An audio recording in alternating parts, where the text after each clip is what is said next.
Um, my name is Ed Salo. I'm a professor of history here at Arkansas State University. And today we've had the pleasure of meeting, talking to Peter Kuper. And Mr. Kuper, would you like to take over and start telling us Yes. about? Well, yes, I would. Thank you, Ed. So I'm going to screen share here. And I'm going to give you the full screen view.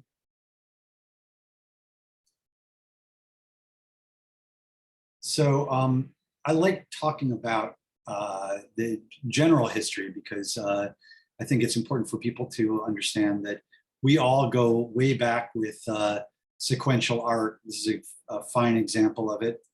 There's no remaining music. We don't have the music from that time period, but I think it really is in our DNA to understand and to want to leave some kind of mark and communicate using images. If it weren't for these images, we wouldn't know what our shopping habits were back then. As it happens, that's by Banksy, brilliant Banksy, who does a lot of murals. We don't even know who he is necessarily. He put this up in the British Museum and it stayed up for 2 weeks before somebody said, wait a minute, that's a sharpening card. So our first language really is an image. If you look at hieroglyphics, that's how they run. There's the codexes from Mexico. Thankfully, there was a friar who didn't burn every one of them when the conquistadors arrived. And they really read like comics. They're in book form. This is another comic some of you may have read growing up. Sequential, telling the story. This is pretty much what comics are, panel to panel. Here's the history of the world done in a tapestry. I saw at the Metropolitan Art Museum in New York and where I am. And it's panel to panel, there's, creation and Jesus shows up, and it's just, so that the idea of sequential art like this has been around for quite a while. There's the murals by Diego Rivera in Mexico, and they are, in fact, you have these characters, like there's a guy up here. Can you see my cursor?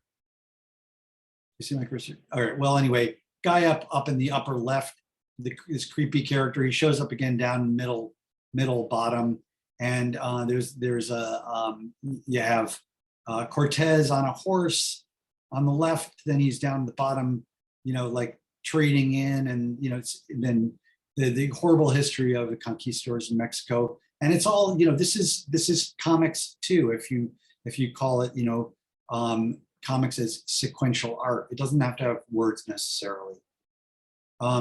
Politics is another thing that's been folded into art, and Goya did a number of things, disasters of war. I don't know actually if this is a big seller for him, but he did more court painting, kings and queens, but he also did, he couldn't help himself but to do images of what was going on on the darker side.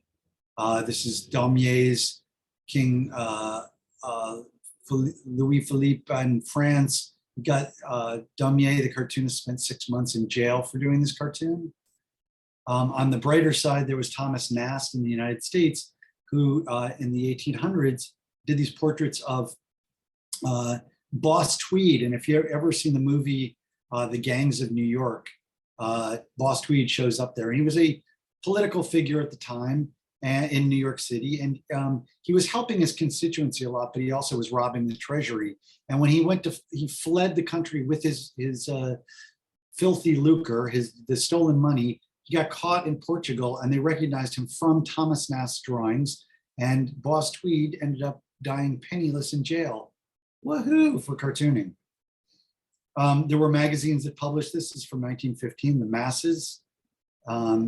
Cartoons of the Perfect Soldier, for example, from World War I, that is. Simplicissimus. This was around before Hitler came in, and then a lot of these magazines got shut down when things got tighter. But they gave a forum for artists like Kathy Kollwitz and John Hartfield and George Gross. These are, political artists. Many of them had to flee when the Nazis came in because they were doing anti-Nazi art. There's famously Picasso's Guernica, about the bombing of the town of Guernica under Franco. dictator in Spain at that time. And Ben Shahn, another standout, an American artist who did a lot of murals that are still around. They may even be in your neighborhood. He worked with during the Depression. They set up a situation where they gave artists work doing murals and things like that. And Ben Shahn was one of the artists who got to actually work in the administration as well as do work for them and helped hire artists. So enough about them. Let's talk about me. Early art here. There's my mommy, my first drawing of my mom. One of the important influences on me was a movie called Failsafe, where it's a Cold War era film when we really thought we were going to go to war with Russia, like a nuclear war. And I watched this movie when I was 8. And in the movie, we accidentally bombed Russia. And to stop World War III, we let them bomb one city, and they bombed New York, where I planned to move from Cleveland, Ohio when I got old enough. So this concept of there's a bomb out there that can destroy everything, particularly my beloved New York City. And this actually has been a positive force for me, because I'm always like working against the deadline of when they might drop the bomb. So I have to get this book published before they drop the bomb, or I have to make love before they drop the bomb, that kind of thing. Another important influence, there's me at age 7 and 10, was insects. I got very interested in insects when I was 4. And this has led to my current enthusiasms. That's a piece I did for the New Yorker on the cicadas that invaded the East Coast just this year. This is for the New York Times Book Review, and it's cicadas telling us all the ways we were in literature through human history. I do a weekly strip now for a magazine called Charlie Hebdo in France. It's a pretty renowned magazine because 15 artists and people who worked at Charlie Hebdo were murdered by jihadists who were upset that the magazine was depicting Muhammad. They gave me a spot to do an environmental comic, and these are 3 different ones. They all are these vertical wordless comics. I don't speak French, so I'm able to be in a French magazine without worrying about the text. Another recent cover. So I've gone down the rabbit hole with my enthusiasms for insects and the merging of my interests of entomology with my cartooning. And this has been a really, it's something I recommend if you're interested in art, is the kind of hybrid interests. Like if you're interested in history, if you're interested in archaeology and art, that you find ways that like the Venn diagram between subjects, so that, my old interest in insects is now in full bloom, because what happened was I actually applied to the New York Public Library for a fellowship, and I got it. And my fellowship was going to be studying insects in the New York Public Library, and then drawing them. And what happened was the pandemic hit, and I was allowed to be in the library, but it was empty. And I started drawing the insects in the library in these empty halls. I'm about to have a quite large exhibition at the library opening in December. So if you get to New York City, drop by 42nd Street Library, and you will see this. Now, this is how I figured out what the show would look like, by placing images in digitally in the space. But this is what it's going to look like in these hallways. And it's all my drawings from the library from this time period that I was, and this is me running with my interest in entomology. And this is probably why I got this great fellowship that lasted for almost a year, where they paid me to go into the library and study up about insects and draw them. Another important influence for me is travel. When I was 10, my father was a teacher, had a sabbatical, and we flew to Europe. They bought a VW van, totally 1969, and we traveled across Europe camping, and ended up in Israel. And I got to get the full experience of a foreign country, learned what it's like to be an outsider. I probably would have been an okay, mediocre person, might have been into sports, might have not been interested in comics, but when I got to Israel, I got beat up a lot and I was an outsider. I got to feel what it was like to be at the bottom rung. My teacher didn't like Americans. The other kids didn't speak English. I didn't speak Hebrew for about 6 months. And so it was very trials and tribulations.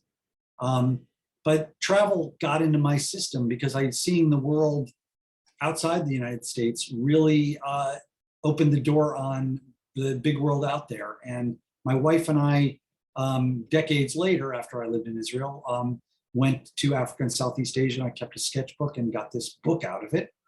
That was in New Guinea. I went traveling there and trekking. This has also been a really good way to drop commercial concerns and just draw and see what I do in my sketchbook when I'm drawing and experiment with style. Don't worry about technique or whether I'm going to sell it or not. And what I found is that has helped me to create projects that then I sell later, but first I do them rather than somebody coming to me and asking me to do something. So these are all from my sketchbook, from Africa, from Mexico, from different places around the world. I did a lot of traveling. Another important influence, Mad magazine. I grew up reading Mad. It was the first place I saw politics and humor combined, and really important for informing a lot of my sensibilities.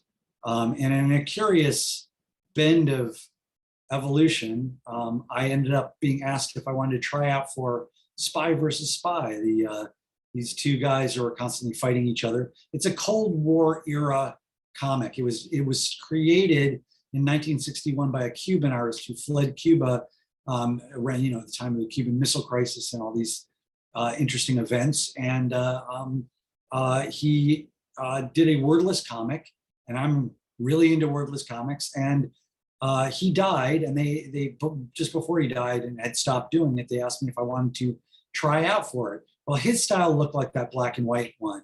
I decided if I was going to get this job, I wanted to change it up and not mimic his style. So I was working in stencils and spray paint, and I did it in that form, thinking they would absolutely say no, and they just pass. I was doing my own thing, and I wasn't thinking I wanted to do somebody else's characters.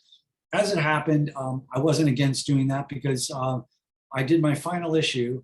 I started in 1996. My final issue I did April of 2021. So I did it for 25 years, every single issue. Another early job I got, ironically, being a social political cartoonist, was an inker on Richie Rich. When I got to New York, I was invited to New York by an animation agency. Actually, I came to New York from Ohio, and I went around to places I thought would give me work. I had really, truly almost no abilities, but I thought I could paint blue backgrounds in an animation cell. And I went to animation houses and said, I'll do anything. And one of the animation houses was working on a film called Raggedy Ann and Andy. And they said, yeah, okay, come on, kid. So when I was 18, I moved to New York. And when I got there, I reached out to the guy. Took about a month to see him. When he saw me, couldn't remember who I was. The film was done. He had no work for me, and but I stayed. I never got a film animation job, so I wandered around and I looked at a newsstand and I saw that Harvey Comics, that publishes Richie Rich and Casper the Friendly Ghost, among others, was there, and I went to them and I did samples, and I got a job as an inker. It took me a day and a half to ink my first page, and it paid $8. So it wasn't a career move, but I started getting my little artistic chops together. And this came in handy later when I started doing more political things. So there's when we were going to the Iraq War, I did this little takeoff on George Bush as Richie Rich. Another aside, I went to art school. Ultimately, I went to college for 5 years and managed to never graduate, but I really recommend college. And I really opened the door on a lot of ideas. But at the same time I was in school, I was in a work studies program, and I got hired by a cartoonist named Howard Chaykin to work in a cartoonist studio. And in that studio, as it happened, was another guy named Walt Simonson, who did some amazing comics. And And then another new guy came in named Frank Miller, who you may have heard of. He did Dark Knight and Sin City and 300. So later, but he was just starting out when he was in there, and I got to be around these guys working, and that helped me understand how much work it took to do these things. Now, I grew up in the 70s, and this was a common poster on walls in the 60s, 70s. And it was just so, this light upbeat, we shouldn't go to war and be in Vietnam. And this is another very popular image in the 70s, still is around a lot. And I wanted to do happier, lighter, upbeat art, but unfortunately, I grew up with, the backdrop of all these horrible things going on. And you guys know that probably as much as anybody, because we're in an environment now that's certainly got a lot of toxicity. The guy that was headed towards the office when I was in art school was a guy named Ronald Reagan, you may or may not have heard of. It's all right if you don't remember him, it's okay.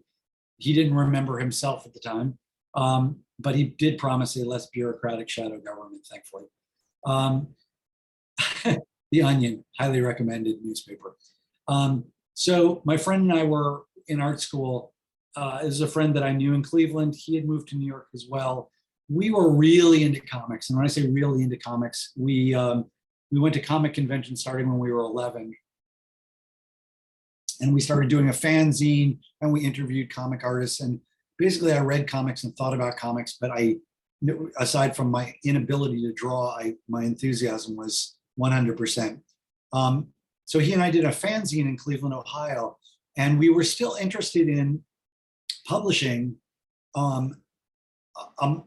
comics, and we had trouble getting our own comics published, and we were seeing a lot of work on the streets that people were doing that were about what was coming with Ronald Reagan, and a lot of events that we wanted to talk about. There was no outlet for that kind of work. So we decided, what the heck, we'll self-publish. And we started this magazine, World War III. And we did the first issue came out in 1979. And another crazy factor, we're working on the latest issue now. What happened was every time we did an issue, more people wanted to work on it, and more people came in as editors. First, it was the two of us, and then it expanded. There's maybe 80 people who were in an individual issue, and year after year, there was lots of topics to talk about. More women came in and were working on the magazine. That we had women as editors. There was more wars to talk about. So our World War III, we also focused on, just personal issues. And, and then we were all in New York when 9/11 happened. I could see these smoldering buildings from my studio window, even though I'm at 102nd Street, and that happened down all the way downtown, but it was evident even from up here. We came out with an issue within 3 months of 9/11. You couldn't really talk about what was going on in America that wasn't pro-war, going into Afghanistan, going into Iraq. And we were talking about, maybe that's not such a great idea. This is the cover of the issue we did before we went to war there, knowing full well that this was a really bad idea, very Vietnam-like, and was going to just be, what it is, what it turned out to be. Unfortunately, our magazine was not able to stop that from happening. One of the great secrets of our magazine and our longevity is nobody is paid. We have never earned any money from this. All monies go back into the magazine. And yes, here we are 42 years later, still doing the magazine, because, it's a labor of love. There's our climate change issue that came out many years ago. And we've had several anthologies, really easy to find the anthologies. You can also find the magazine. It's for sale around, just look up World War III Illustrated, and you'll link to our site and to these things if you're curious. And this book just came out a few years ago. So I did many, many years of illustration. My livelihood was doing illustrations for newspapers and magazines. Doing comics was self-publishing and working for small publications and getting paid almost nothing for the first at least decade. And and I started to get better after 10 years of doing it all the time, and then got better about 15 years in, and then got really, really good about 20 or so years in, when bigger publishers started using it. But I hit a point where I had been compartmentalizing my illustration and doing illustration for, just about any topic, a lot of computer magazines and things like that. And I just decided I can't do that anymore. And so I started turning down work that wasn't about subject matter that mattered to me.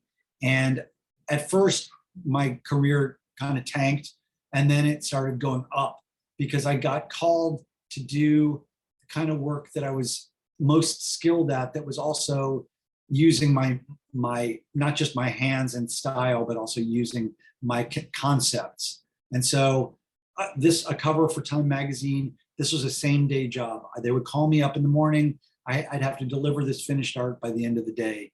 And that's with an approval process. That's what all these magazines were like. That was my first big graphic novel that I was able to do where I actually got paid. It came out in 1990. And again, that's a decade of doing things that were not for pay. And I experimented with this stencil style that I was doing. And it was like what I did in my illustrations, and I wanted to move it into my comics. And the amazing thing with comics is that so many styles even haven't been tried. So many different approaches haven't been tried. So just simply by doing something in stencils and spray paint, and just to show you how that's done. This is a book I actually did for DC Vertigo. Crazily, that's Batman, Superman, and Sandman, all the men. That this is how I rough out the story, and I had to type it up, even though as it happens, it was a wordless book.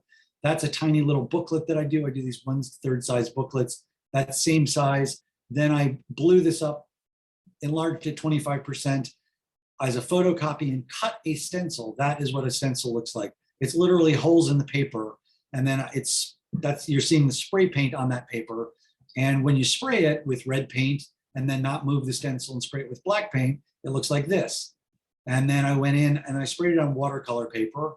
So you got this sort of, you're kind of vaguely seeing it. It's completely morphed my tighter drawing into something more curious, and then watercolor. And so I take a very graphic image, and then it becomes something a little bit more, almost, it's got like a photo focus quality while being very graphic. And that served me very well with illustration, and then eventually with comics. And there's another scene from the book, The System. Kafka, he's played an important role in my life. So another thing that I was curious about was looking at literature, and where like literary works that people might know could meet with comics and maybe bring an audience that liked Kafka but didn't know comics or thought they liked comics into that area. And I've done a number of these, and this is from a recent collection called Kafkaesque, easy to find. That's a whole bunch of, these are just the first pages from stories. The thing I found about Kafka that was amazing was he's so open to interpretation. I could really talk about things that are going on now through his writing. Also, his text functioned as an anchor for me, so that I found myself doing storytelling that I might not have otherwise done in my own work, and it inspired me to do things. I looked back when I was doing Kafka at early comic strips. This is from 1906. A guy, Lionel Feininger, did this. He was just an amazing artist. He merely did like 12 pages of comics in his whole career, and then went into fine arts. But they were just, this is the kind of comic strips you would find in your paper. It was like giant size. Like if you opened a full newspaper, you'd see a comic like this and like this. This is Winsor McCay. These guys were doing these amazing comics. Winsor McCay did one called Dream of the Rare Bit Fiend. This is at the same time that Kafka was writing. So I was very interested in seeing what kinds of things were being done simultaneous to Kafka. And it's kind of like the zeitgeist of the period. So the comics done then were very, well, Kafkaesque. And these are panels from a bigger, again, a single page. In this story, the person has nightmares from having eaten this kind of rare bit cheese. It's some very strong cheese. And then at the end, they wake up every time. And it was a one-page story. A French filmmaker made a 1906 movie based on that comic. Another important artist was Franz Kafka, 1915, around the time of Kafka. These were woodcut novels. You can find them very easily, Franz Kafka. And then there's German expressionist film. So there's a lot of like looking at what was being done in the arts was interesting to me. Lind Ward was doing these wordless woodcut novels. And they look very much like, you know, artists who are working today, like myself, because he was an influence on us. So there's my adaptation of Metamorphosis that managed to get into all sorts of curriculum, which is great. So this is the first time I got like a really big publisher, mainstream publisher, Random House published this. Before they did that though, I was asked to do a Simpsons Treehouse of Horror. And I thought, what would happen if Homer woke up one day to find that he was turned into a bug, which is the story of Metamorphosis. A guy wakes up and he's been transformed into this. And so I got my references and I did my little roughs. This is an 8.5 by 11 piece of paper, by the way. So I work really small so that I can change my mind. And then a little tighter, and that's same size as book. In the case of this one, the style I use is something called scratchboard, that is a chalk covered paper that unfortunately they no longer make, or it's hard to find quality. And you can ink it and then scratch it to look like this. Gets this kind of woodcutty look. This is all, so I can do that. I ink the crowd and then I scratch it with a scratch tool and it gets this sort of very graphic, beautifully printable form. And these are more pages from Kafkaesque. You know, in this case, I took this story before the law and thought it could work as a civil rights story. So these are more from there, and that's what Kafkaesque looks like. And then there have been foreign editions of it. And one of the beautiful things that happens sometimes is it leaps off the page. And this is a show that I currently have in Slovenia. There was a Slovenian edition of it, and then they did this cool show. And you can see some of this work also at the Bradbury Museum. And this is how they designed the show. And I've done artist books of these. These are silkscreen books. So one of the things in juggling a career is I move back and forth between fine arts and comics. And this is another exhibition. They did these beautiful little windows. This is in Austria a couple of years ago. And they did a little cool booklet that went with it. And there's the booklet in red. And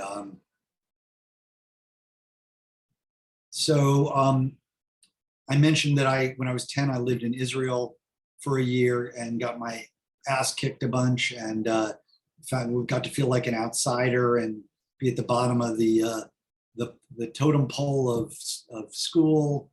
And so when my wife and I had a kid and she was coming up on the same age, we thought, hey, we'll give her the same experience. Only, how about a better language than Hebrew, which doesn't transport as well. Whereas Spanish, on the other hand, is really good.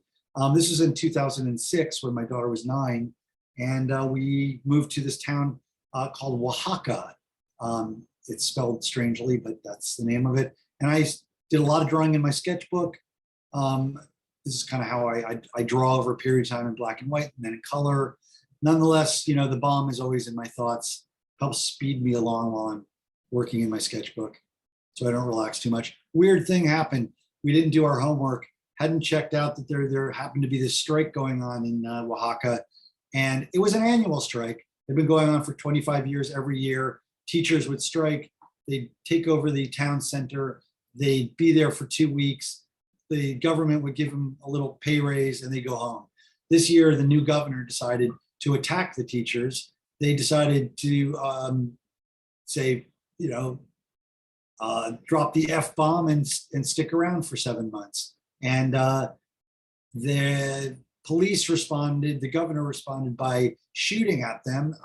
20 people, 23 people got killed when one of them was a North American journalist, who, by the way, ironically, was from the Lower East Side of New York and did an article for World War III, my magazine I work on.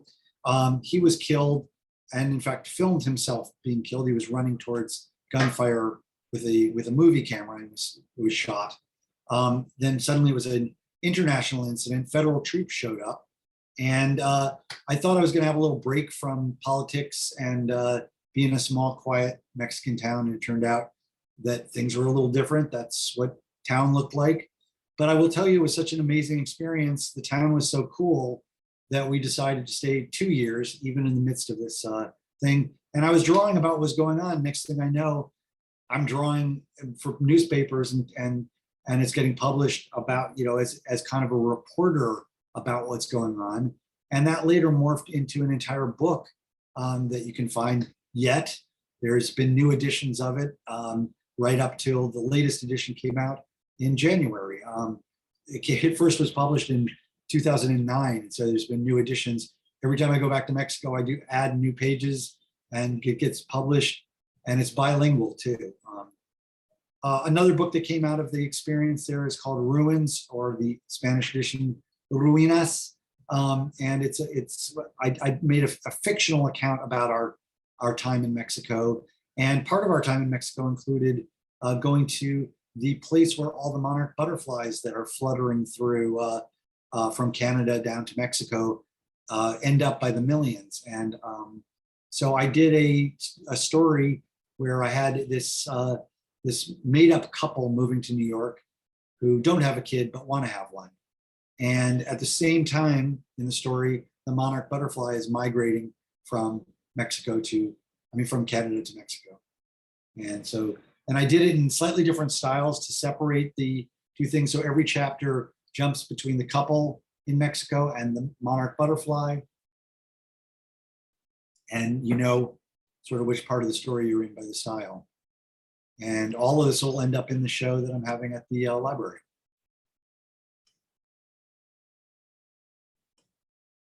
And this is my format for doing it. There's a pencil drawing, and then a tighter pencil, which I then enlarged and inked on paper. I still work on paper, but then I digitally colored it to arrive at my final conclusion. I should say also, just for those of you who are interested in art, so I did that last thing. I thought about this idea for about 5 years, and I just couldn't bring myself to do it because it was such a huge project. It ended up as a 328-page graphic novel. And to get to the proposal together, I tried to sell it as a synopsis, write it up and show it to people. No one was interested. So I decided I have to draw it. And it took me 5 years to get myself to create the space and really, really jump on it. And I spent 4 months working on a proposal, and then I shopped that around to publishers, and no one was interested. And I showed it to 20 publishers over 7 months, and I finally found a publisher in England.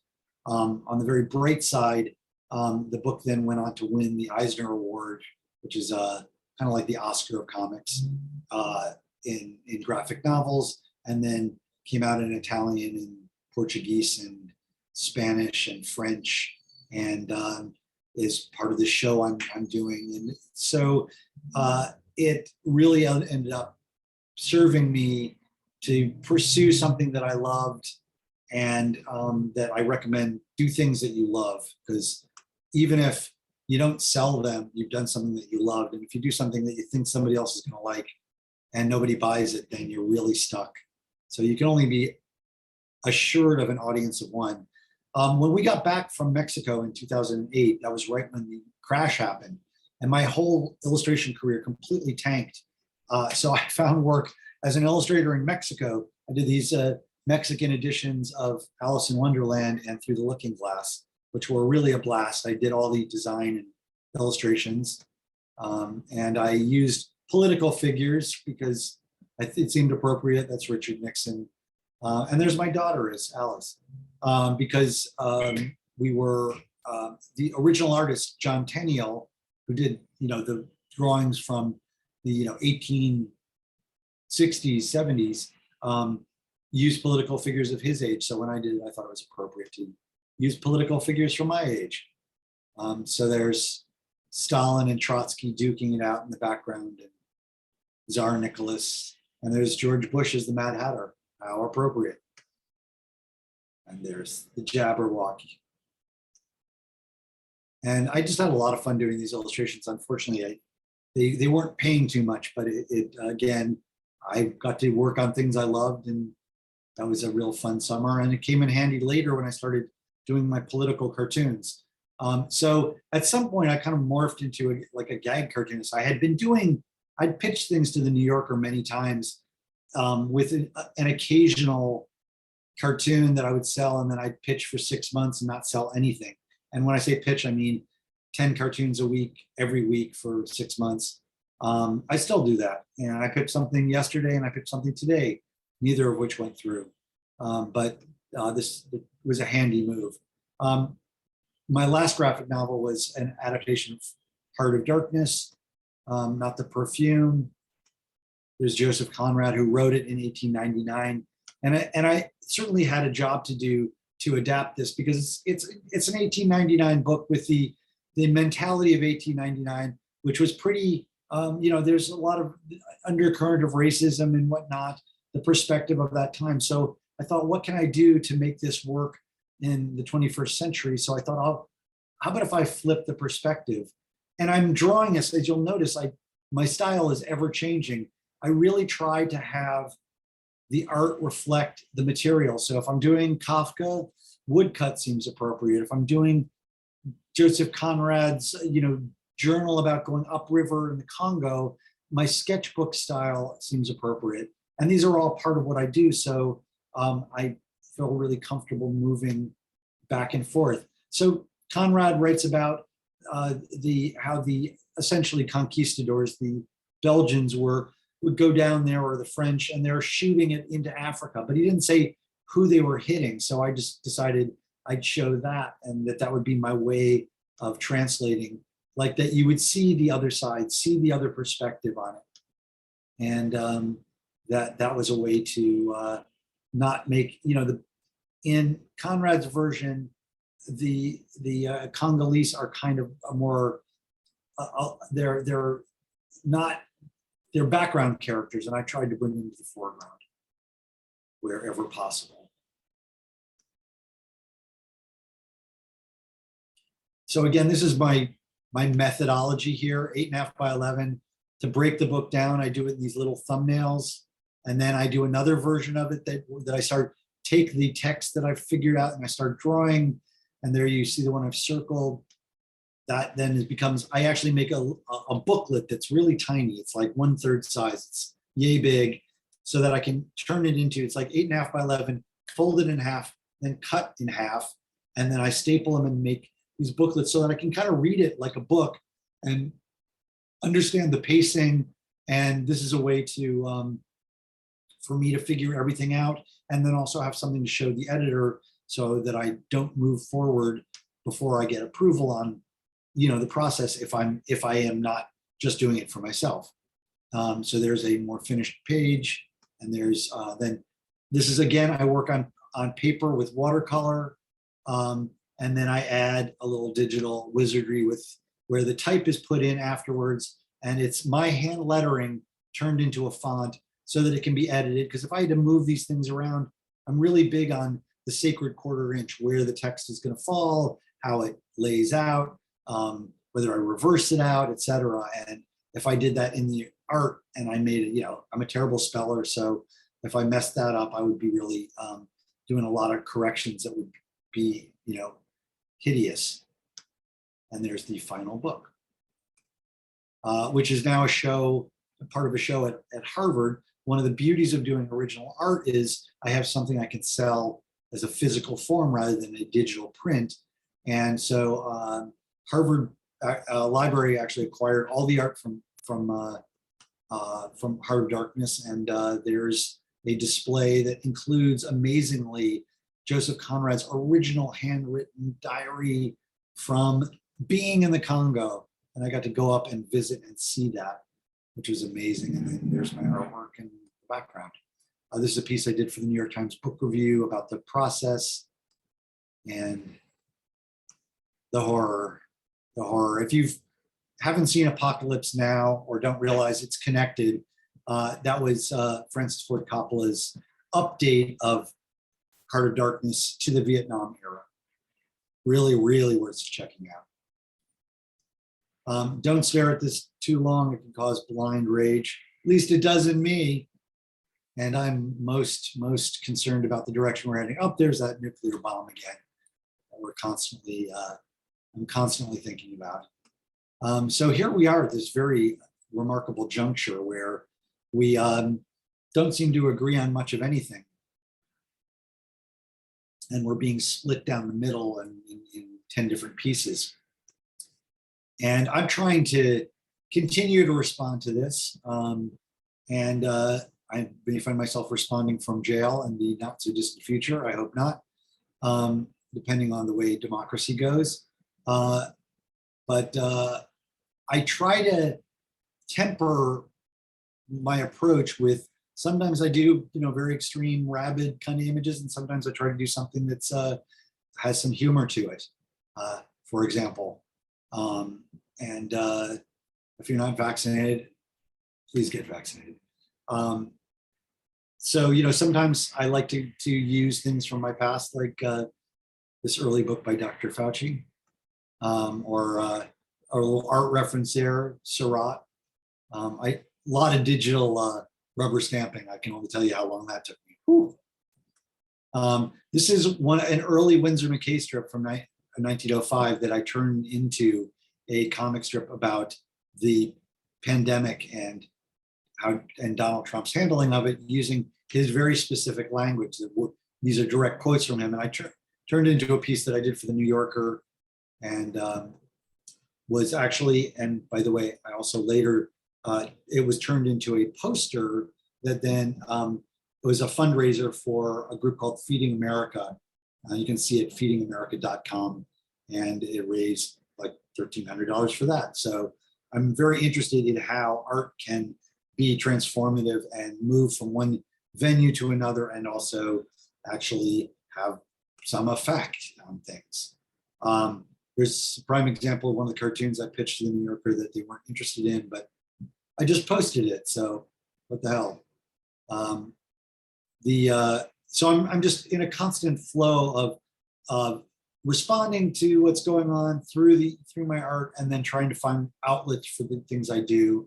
I found a syndicate, a political cartoon syndicate called Kegel.com that I put 3 or 4 cartoons a week on their site, and then those are syndicated out to newspapers.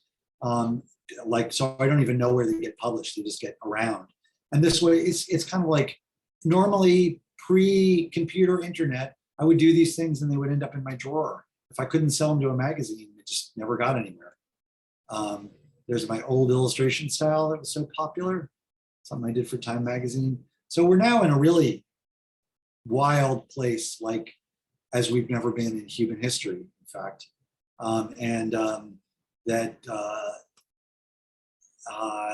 We all are basically on the same planet, and so we're all facing the same predicaments, and learning more and more how small of a planet it is, and that Tarzan will not be able to swing without a tree.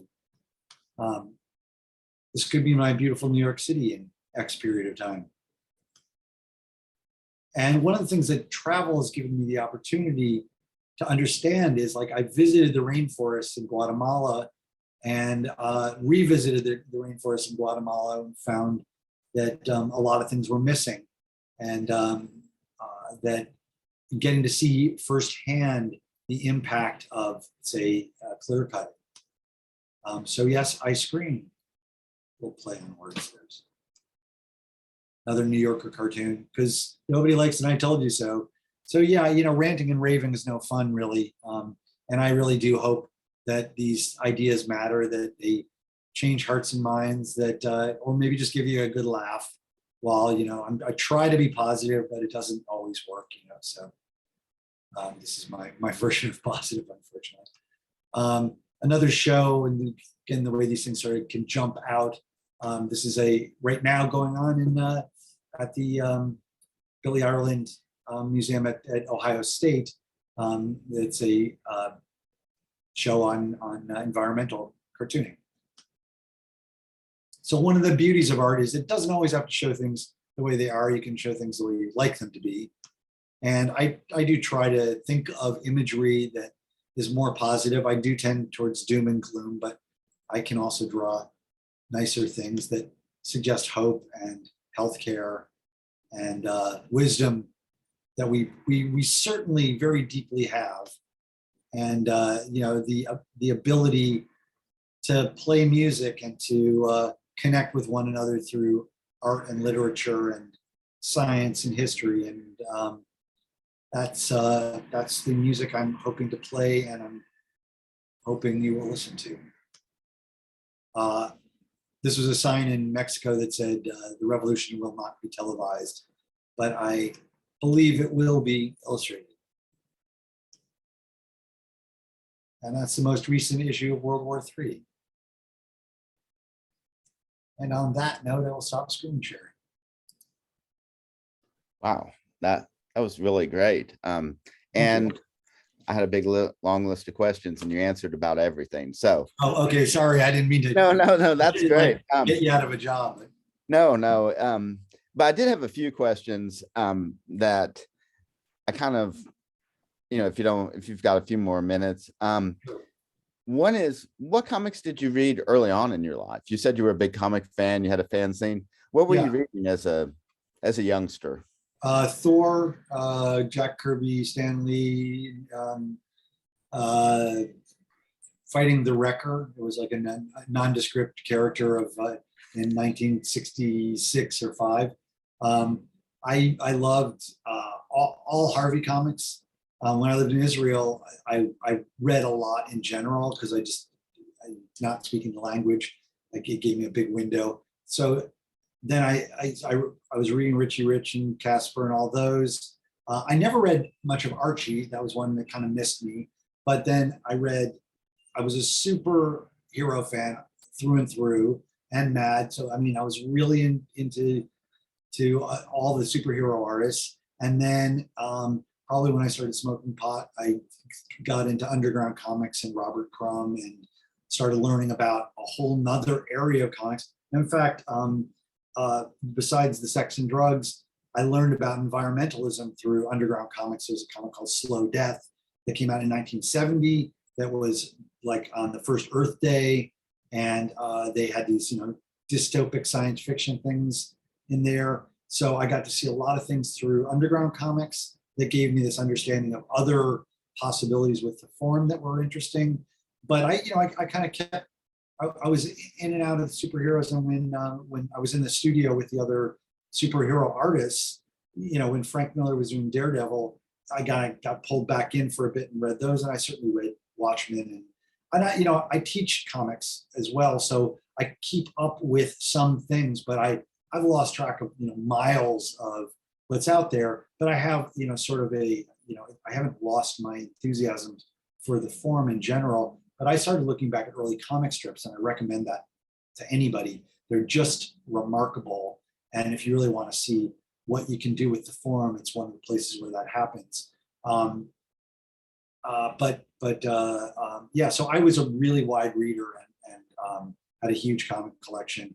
And for my fanzine, got to interview Jack Kirby, Neil Adams. I don't want to get inside baseball too much, but some underground comic artists, interviewed Robert Crumb, interviewed, and this is when I was like 11, 12, 13, 14, sitting there with a microphone with my friend Seth, asking Jack Kirby questions about, what's behind the Hulk and the Fantastic Four and all. And, we were, just jaw drop fans being around a cartoonist god.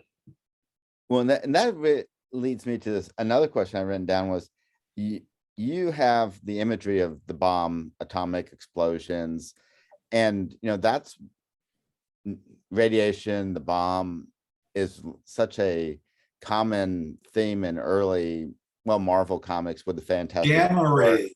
Yeah, and the Hulk, and the X-Men being mutated from radiation, and of course Spider-Man. I mean, it seems like your take on atomic power is a little more, well, I would say realistic, but a little more not as utopian. I mean, yeah, Dystopian for sure. No, if yeah, I was going to do a superhero character, it would be basically Cancer Man, and he would get like bitten by a radiated tick, get like the Lyme disease, and he'd slowly die, but he would be deluded into thinking that he had superpowers. That'd be about the best I could do with radiation. But I love the way they kind of threw in every single character in the Marvel universe was they were radiated somehow, and that gave them power, as opposed to, but they didn't bother too hard with that. Somebody got hit by a canister that had radiation in it, and I'm blind, and suddenly I'm Daredevil. Yeah, I forgot. Yeah, Daredevil. Yeah, everybody seemed to have everybody was like that. Well, it was a good nifty little something. And if you look at, I'm exploring this with entomology. Our fear, like movies, horror movies of the 50s were like gigantic ants, gigantic tarantulas. That's what Godzilla was, Japan's response to the bomb. And so, we all, in different ways, as culture, take these things and then they morph into something. I think Godzilla's a more appropriate thing, which is this horrible creature, Mothra, all that, we're all a threat, and that is good form, more accurate representation. Yeah. The other thing, one of the other things I wrote down quickly was you do a lot of wordless comics, but then you do graphic novels that you're taking the written word and putting it in and adding the having the text. Is one easier, and one, I mean, I'm sure they both require different processes, but that seems like both sides of the spectrum. Yeah, well, I'm very, one of the good fortunes and problems I have is I'm very restless, and I get bored pretty easily with things. I did, for whatever reason, I was really attracted to Spy versus Spy. It's one of the early comics. The idea that like read it before you even read it. You look at this wordless comic and go, what, and it just was very, it was super cool to have something that was completely visual. I was asked to do a comic strip for the New York Times back in 1993. And I was thinking about ideas, and I was like, wow, what can I do here? And I thought, that is a editor word-driven newspaper, and it was going to be their first comic strip. And I thought, I'm going to be screwed if I have text in this, because they're just going to be like, well, are you sure you should have a comma there? And, the Chicago version, like comma after and or whatever. And so I proposed a wordless comic called Eye of the Beholder, which has morphed into what I do for Charlie Hebdo every week now. I also self-syndicated that to alternative papers, and it was in papers for a decade. I'm not answering your question exactly. What I found was I really was interested in that area, and then I got a chance to experiment with it. What I also found was it isn't as easy as I have come to feel it is. Like, I think in those terms at this point. So I can think very visually, and so I kind of naturally can do something like that. And I've seen in my class, when I assign a wordless comic, I can see how difficult it is. That you have understanding what symbols work, what people will understand, how they will go from panel to panel without getting confused, and that can be very, very tricky. You have to understand, have a good sense of how imagery works. But so I'm very fortunate that I clearly have that's one of the areas that I feel comfortable in. But there's so many stories I want to tell. I like to do autobiography. I cannot do that in a wordless way, at least most of it. You know, maybe my youthful sex life I could do wordlessly because there was nothing happening. But but like with so many things, I want to tell jokes, and with gag cartoons, like for the New Yorker, the wording is really particular. It's really specific, and that's honing another area. But I like to be a writer. I like writing, but I feel like, and I like doing comics. I feel like when I put the two together, that it makes something that's bigger than my abilities in some ways individually. That I can raise those things up, and it gives me the opportunity to explore, you know, a couple of art forms that way, and that's exciting, and it keeps it from getting boring. And one thing you mentioned in there was digital, and you spoke earlier about when you colored, you used the digital process. What do you think about, like, well, digital comics? I know my wife is happy that I'm doing a lot of digital comics because it doesn't take up the space that my other collection does. But, Right. you know, also, you know, a lot of them now take you panel to panel as opposed to like the whole page. You know, what are some of your feelings about that as an artist? I'm a dinosaur mostly, and so I don't read digital comics almost at all, and I've seen some. I sort of thoroughly believe it's a form with lots of great possibilities, and there's things you can do with it. But I have heretofore, it's like where I'm still a print person, and that although, you know, again, the digital world is fantastic for so many different things, and being able to post and all that, and I can send files. I mean, there's a digital aspect to everything I do. So I depend on my computer and scanner and all that. But I do warn students that, you know, like one of the things about doing all digital is you don't end up having a physical piece of art. And what I can, you know, I can sell a print for, say, $100, whereas I can sell an original, you know, at best for $1,000 or thousands of dollars. And that, you know, that's wishful thinking, but that's, you know, that's the idea. But one of them is an individual rarity, and the other one is, it can be multiples. So that's a big factor. But I work for print. You know, my art is intended to be printed or transmitted in some form. So I think in those terms a lot.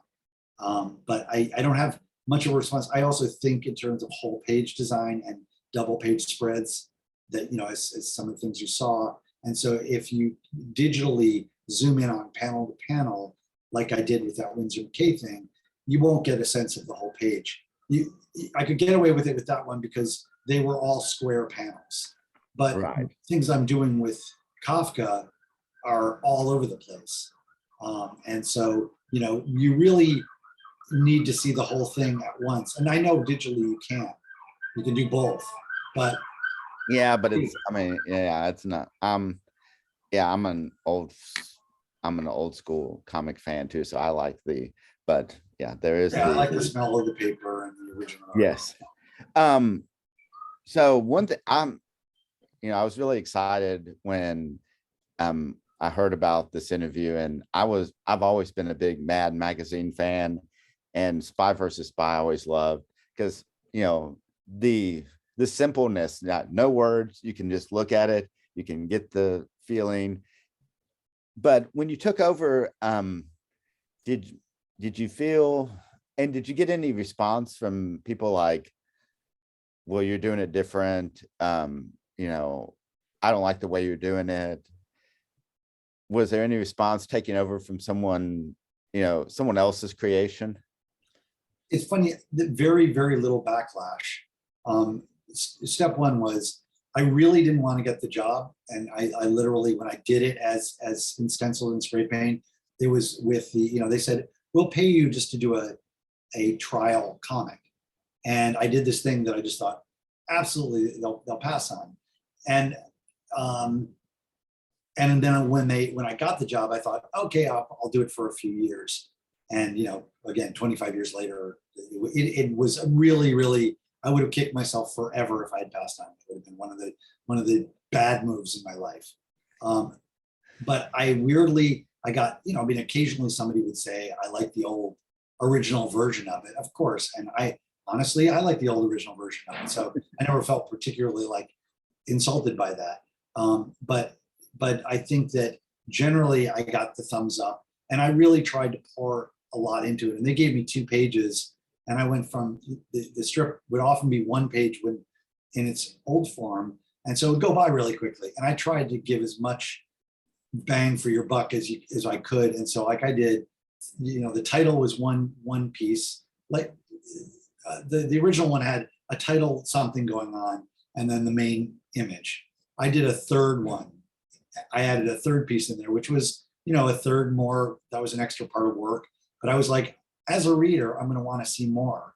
And so I was just functioning as a reader and, revisiting my old self on that, my kid self, like when I was 10, this is what I would have liked. And sometimes I even did 3 pages on it. Sweet. I'm kind of excited. I didn't realize until I was preparing for this that you had done a graphic novel version of Heart of Darkness, which I know what I'm going to do, when I get done here, is start ordering a copy of that, because we don't have a bookstore here in Jonesboro anymore. But yeah, well, we had a tornado and it hit the mall, and really sad. Yeah. So, but are there any other novel stories out there that you would love to illustrate? Well, one of the first ones I wanted to was that, and I got turned down because it was really early, like right after I did Upton Sinclair's The Jungle, which is about the meatpacking industry in 1906. I wanted to do Grapes of Wrath. But I have probably for a while exhausted my doing of famous literature.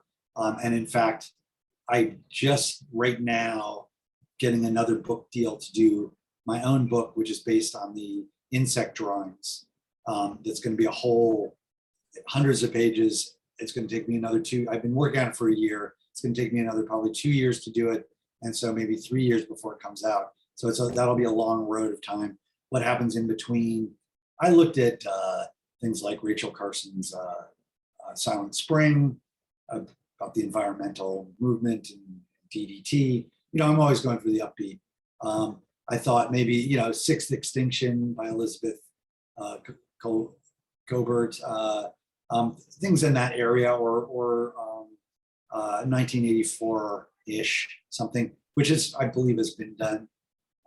But for a bit, I'll stick with, for some years to come, I'm going to be doing my own thing. And it's just better. I don't like, I really enjoy doing it, say Kafka and then Heart of Darkness, but I don't want people to start thinking, hey, you're the adaptation guy, and it just it's like I have lots of stories I want to tell. So what's your schedule like for work? Are you a person that, like, I get up at this time, I draw, or is it just can happen through the day? I'm mostly here 7 days a week. And if I have my druthers working, starting at around 9:30, 10, and then I would just work until, I had, for different points when I was working on graphic novels, I would come home for dinner, have dinner, see my wife and daughter, and then go back and work until whenever, 12 or 1, partly because of deadline and mostly because of deadline, but also my daughter had her homework to do and my wife was busy with her work. And so we just were the working family. I love what I do so much that there really aren't enough hours in the day to do everything I want. And currently, because of this exhibition coming up at the library, and I'm spending so much time just dealing with figuring out like how the exhibition will go. I'm not getting much drawing time, and I'm feeling kind of antsy about that. So that makes me more likely to want to work at night. But I recommend rather than a job, a career, because I think Chris Rock said this. It's like if you have a job, you're waiting for the weekend. If you have a career, that you will just it's going to be all the time, happily. And it's just and I'm that's COVID worked out in a certain way well for me, because I stopped socializing. I had this fellowship, and so I was going down to the library during the day, and then I would work at night. We would basically we weren't getting together with anybody for a year and a half, and I got a lot of work done, and I really enjoyed myself in that respect. Although of course, just the reality of it was horrific, and I had plenty of friends, people getting sick and etc., that I wasn't cheering it along. And Zoom gets to be a little trying, although I have to say one of the other pluses was that in teaching, students could take my class that are in Shanghai and Uzbekistan, and be in Shanghai and Uzbekistan and Florida and Missouri and Arkansas, and that it's all taking place through Zoom.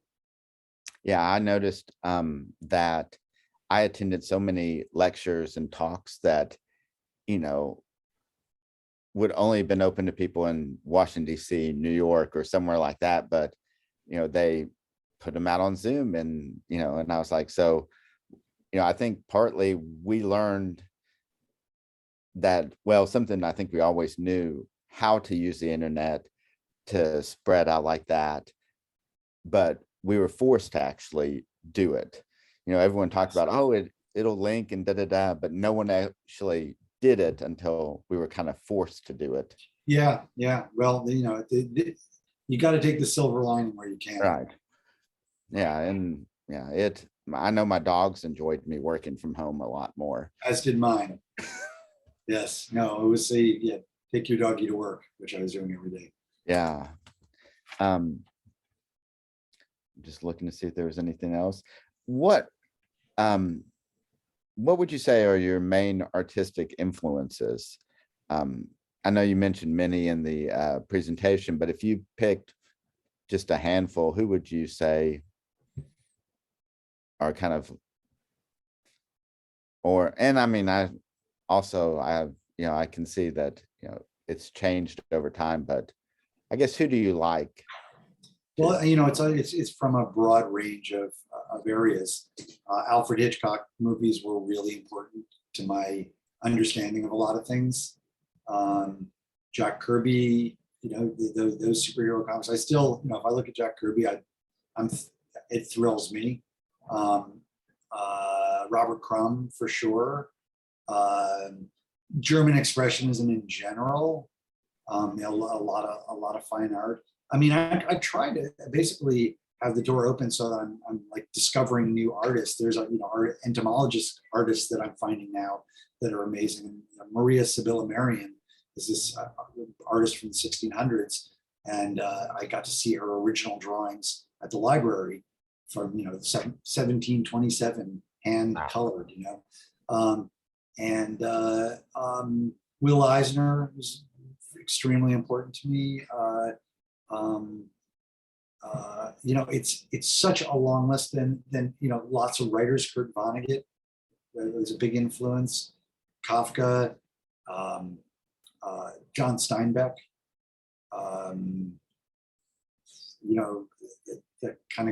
That goes on and on. There's a long list of writers, and then all the music that I listen to, Beatles, Pink Floyd. These things that had like these. What's that? Do you listen to music while you're drawing? If at all possible, I'm listening to music all the time. There's unfortunately large swaths of what I do. Like if I'm writing something, I can't have any distractions at all. But if I'm at a point where I'm inking or coloring, once I've figured out the drawing, then I'll have music or I listen to documentaries, anything I can listen to, or I'll have like a, Squid Game in the corner that I'm mostly listening to while I'm, doing some aspect of a Charlie Hebdo drawing. So I'm always dying to get to the place where now I'm doing a more technical aspect and I don't have to do all the thought work. When I'm doing thought work, I can't do that, but otherwise I play music a lot, and I recommend, that you can, in working on a project, like when I was working on Heart of Darkness, I put on the sounds of the jungle that you can, find on the internet for 2 hours while doing some of the scene that I showed, boat going upriver and all that. It was extremely, you can't discount the impact of environment.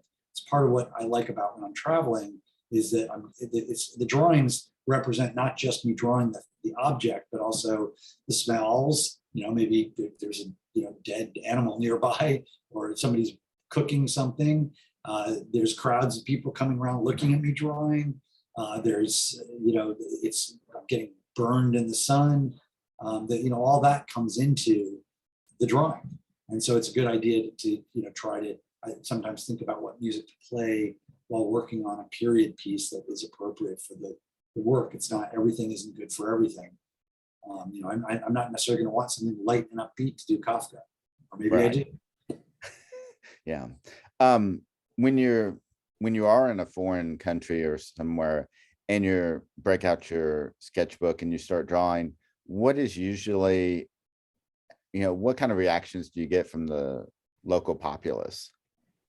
It varies widely. Sometimes I get suspicion, but I was able to draw a lot of things. When I was in Mexico, and I was drawing images of the federal troops, but also of the strikers. The strikers were very nervous about somebody standing there seemingly taking notes about them. So they like, I was standing on a corner. They sent over a kid to check out what I was doing surreptitiously. Then one of the adults came over. The next thing I know, they're giving me a chair and water, and they're laughing, and I'm drawing one of them, and they're like, "Oh, that's me." And then I and that took like 4 hours to do a full drawing.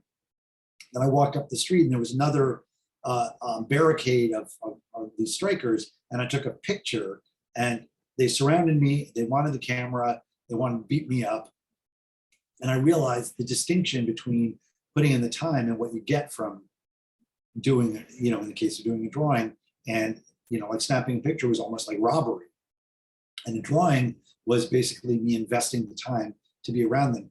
I've gotten pretty good at being able to draw, like on a subway or wherever, where I'm looking, I want to draw this person here, but if they know I'm drawing, I'm standing there drawing them, they'll be either angry or embarrassed or whatever. Yeah. So I learned to do this sort of surreptitious, I look over here, look over at them, draw what I remember, look over that, look at the detail of the shoe, so that, so they're like, by all appearances, I'm not drawing.